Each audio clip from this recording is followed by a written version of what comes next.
Hello everyone, welcome to tonight's episode of Morte D'Arthur, wherein Sir Beaumains will finally reveal what this has all been about. Welcome everyone. Hello Noel. Come in. How are you this evening? Tonight's going to be a bit of a talky episode. It's a bit of an exposition-y episode, but don't worry. There's some good stuff in there, as well as the truth as to what Sir Beaumains has been playing at all this time, as we go into the lead up to his fight with the Knight of the Red Lands. Exciting stuff. Hello Carly and Jay. Come in. Hello Noel. And the hair is, I know some of you, Frank was certainly very worried last night that the hair had shrunk. I'm here to proudly put the floppy hair on display tonight. The hair is vibrant and growing. So hello Bruno and Millie, come in. D, come in. Take a seat. Hello Matt. Come in everyone, as we go and do tonight's tale. Hello Bruno, hello. How are you? No cats tonight. This is in fact a cardigan, not a jacket. Nothing so formal as a jacket. Hello D, hello Millie as well. And Talkie Toaster, come in. Take up a seat everyone. Take up a seat as we get into tonight's tale. Tonight is a good tale for those of you who've missed the last couple of episodes, or even the start of this season, as Sir Beaumains, who's been travelling with his damsel for so long, will finally reveal what this has all been about, tell the truth of his name, and instead of me giving the exposition tonight, his own damsel, Ianthe, will give the exposition and tell us how we've gotten to where we are in the run-up to Beaumains' greatest battle yet, as he prefers to fight against the Knight of the Red Lands. Hello Danny, hello! Come in, as we get ready to start tonight's tale. No, I don't know Snowden. I don't. No, I've not heard of this person. But I'm looking forward to looking them up after all of this. Anyway.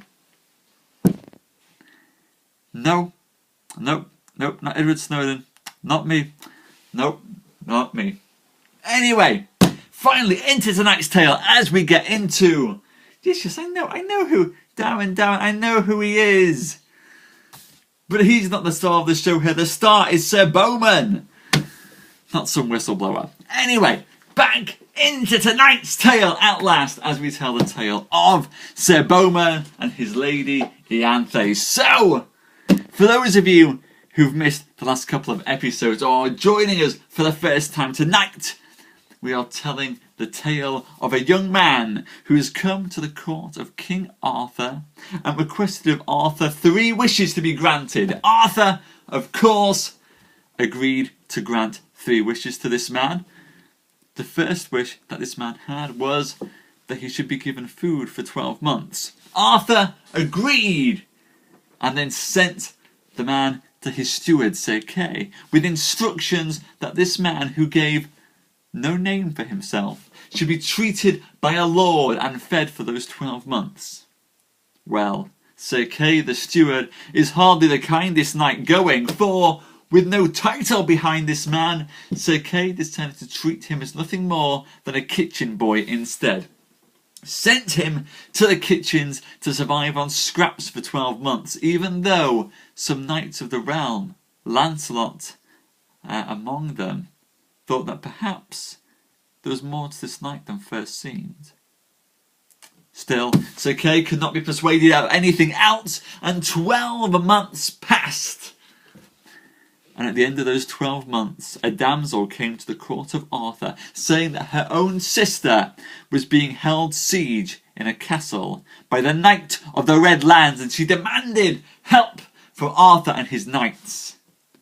But the Knight of the Red Lands was a powerful knight indeed, and neither Arthur nor his own Knights of the Round Table were willing to take this quest. But this boy, this kitchen boy, that had been called Beaumains by Sir Kay, came to Arthur, and this time he said that he wanted his final 2 wishes to be granted. The first wish, that Arthur would let him go and fight this battle against the Knight of the Red Lands. The second, that Arthur should make him into a knight. Arthur agreed to both of these terms, but the damsel, who we have named Ianthe, stormed off from Camelot, refusing to be helped by a mere kitchen boy and wanting a real knight instead. It's taken a long time of travelling for Sir Beaumains to convince this damsel that he's nothing more than that he's better than a kitchen boy. Time after time after time, he's fought off against brave knights, proven himself in combat, proved himself to be chivalrous not only in his battles but also in the way that he's treated women as well. Finally, at last, this woman has agreed to see good in Sir Beaumains. Now we join the two of them but 7 miles from their journey's destination, after Beaumains has defeated a knight called Sir Persant, the 4th brother of a series of knights he's been facing off against. Now we find the truth behind Beaumains' name. After the battle against Sir Persant, on the morning did Ianthe and Sir Beaumains hear mass, and they broke their fast and so took their leave. "Fair damsel," said Persant, "whitherward are you leading this night?" "Sir," she said, "this night is going to the siege that besiegeth my sister in the castle dangerous."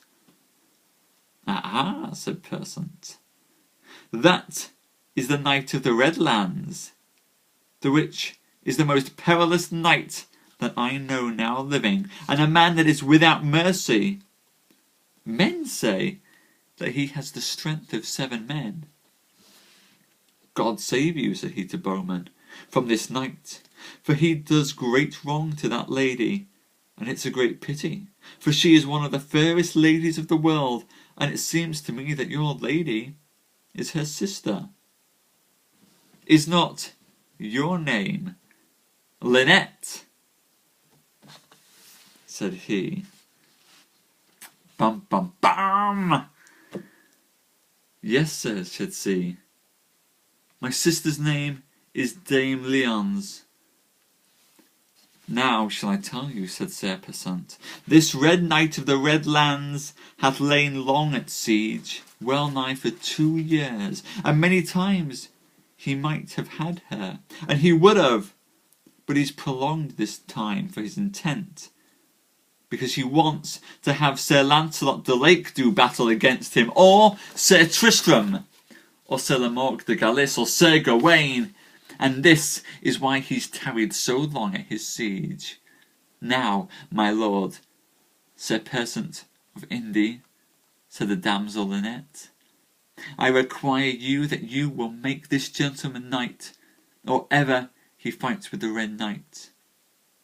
"I will, with all my heart," said Sir Persant, and it pleased him to take the order of knighthood of so simple a man as I am. "Sir," said Beaumains, I thank you for your goodwill, but I have already been made a knight by the noble knight Sir Lancelot." "Ah," said Sir Persant, "a more renowned knight than me. It's a good choice, for of all knights he may be called chief of knighthood, and so all the world says that between these 3 knights is departed clearly knighthood, that is, Lancelot de Lake, Sir Tristram de Lyons, and Sir Lamoureux de Galis. These are of great fame.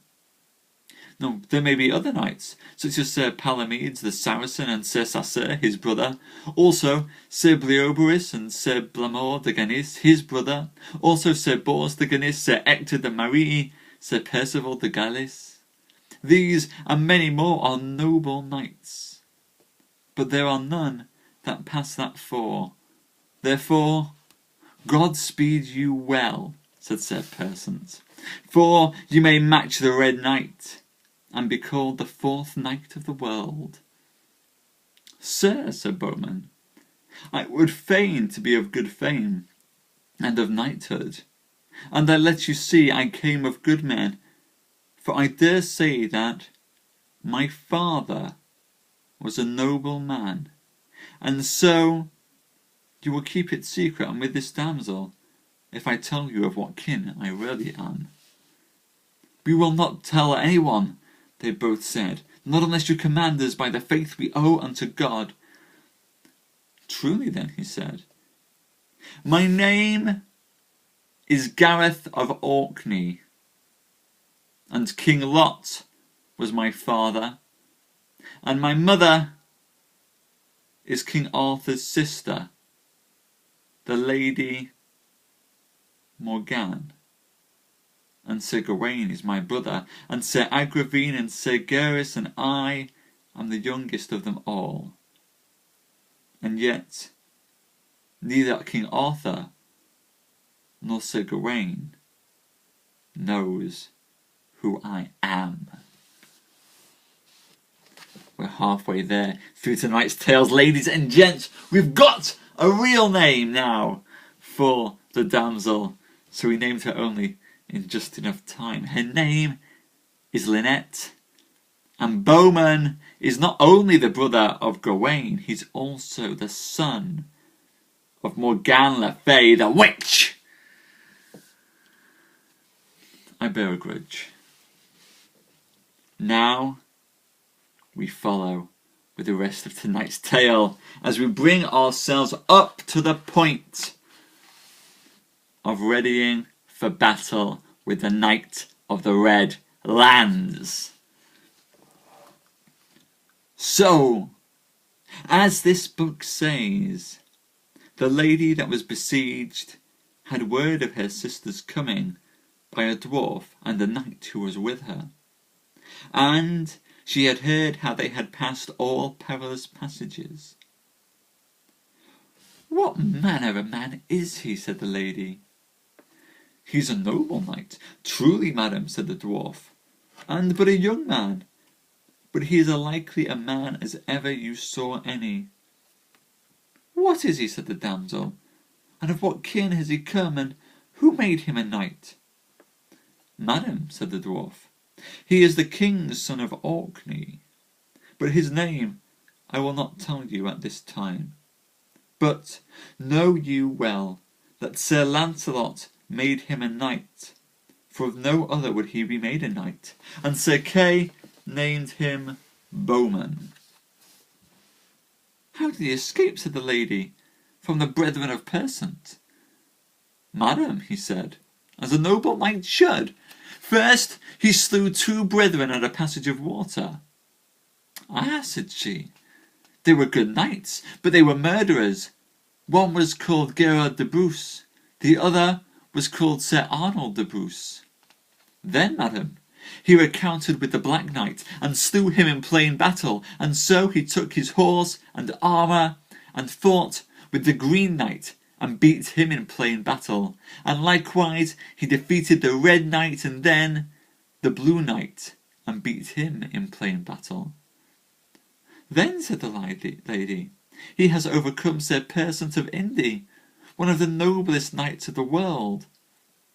Yes, the dwarf said, he has defeated all 4 brethren, and slain the Black Knight, and yet he did more than that. He overthrew Sir Kay in battle, and left him almost dead upon the ground. Also he did great battle with Sir Lancelot, and there they departed on even hands. And then Sir Lancelot did make him a knight.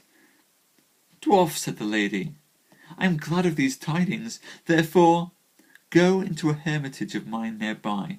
There Take with you my wine and 2 flagons of silver, and they are 2 gallons, and also 2 casts of bread with fat venison baked, and dainty fowls, and a cup of gold.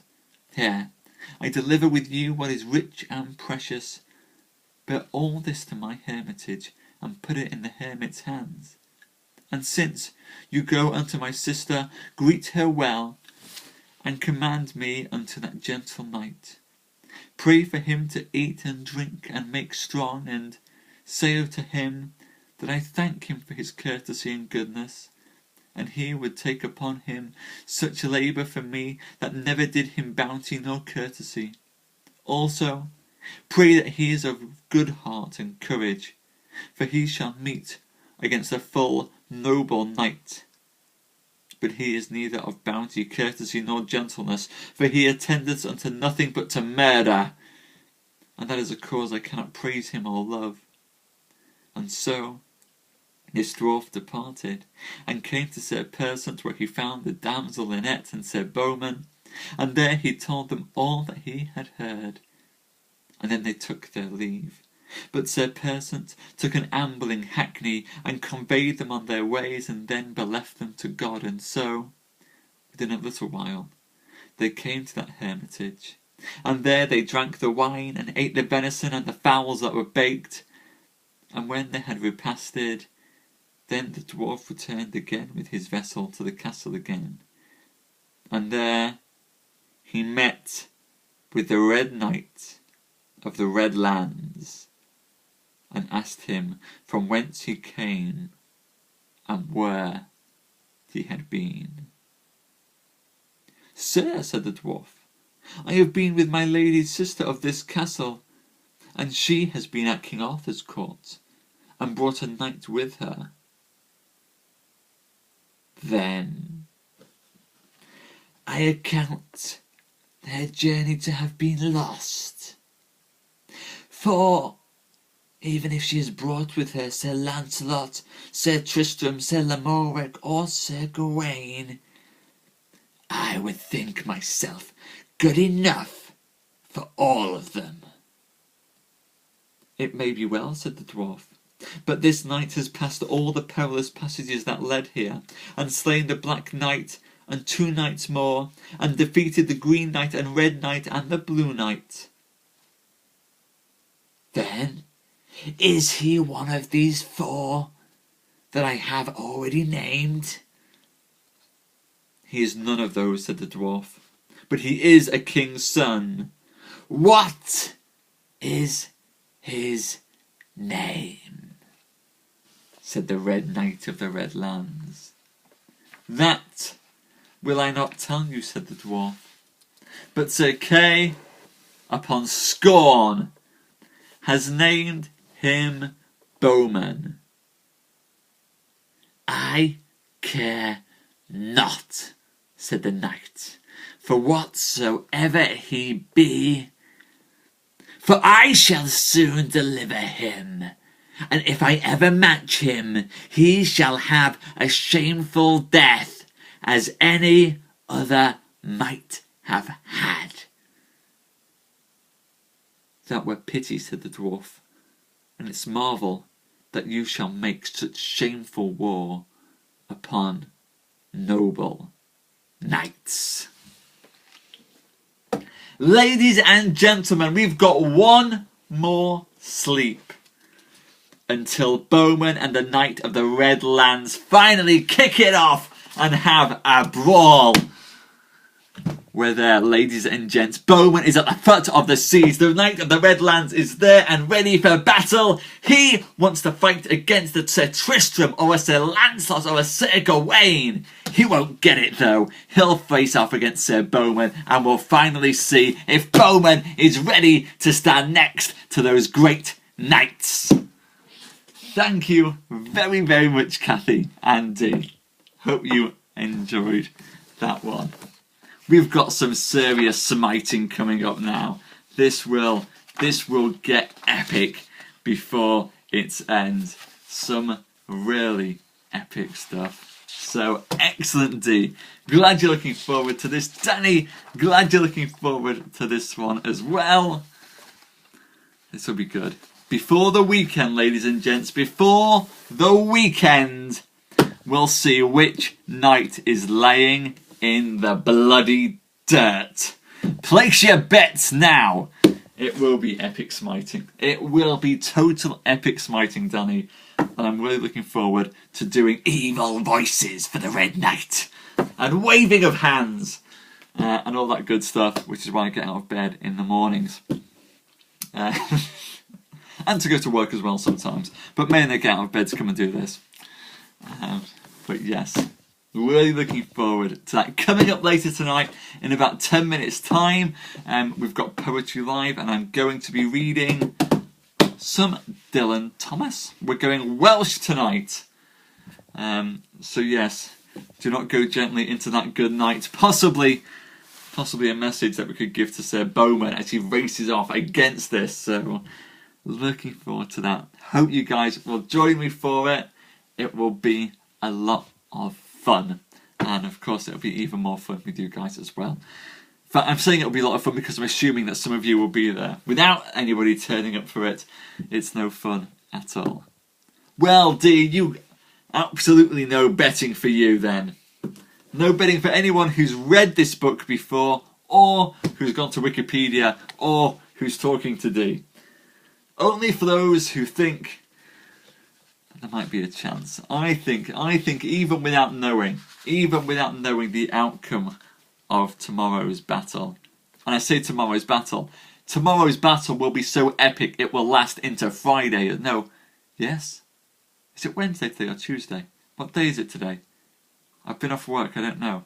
Today's Tuesday. Wednesday and Thursday will be battle days. So epic times to come. Thank you, Danny. It is Tuesday. I've taken the week off work for some holiday, and I've now reached that point of without actually having to check my calendar. I don't know what day it is. I go to sleep, I get up, I do some writing, I do some reading, and then I come and do this. And I eat in between all of that as well. So I'm going to go grab some Dylan Thomas for tonight's poetry. See you guys in about 10 minutes. Thank you so much for coming tonight. Thank you for being here for the epic finale of this tale as well as it comes up. Hope you guys can join me tomorrow as well. We're almost there! Anyway, I'm going to shoot off, grab some poetry, grab a drink. See you guys in 10.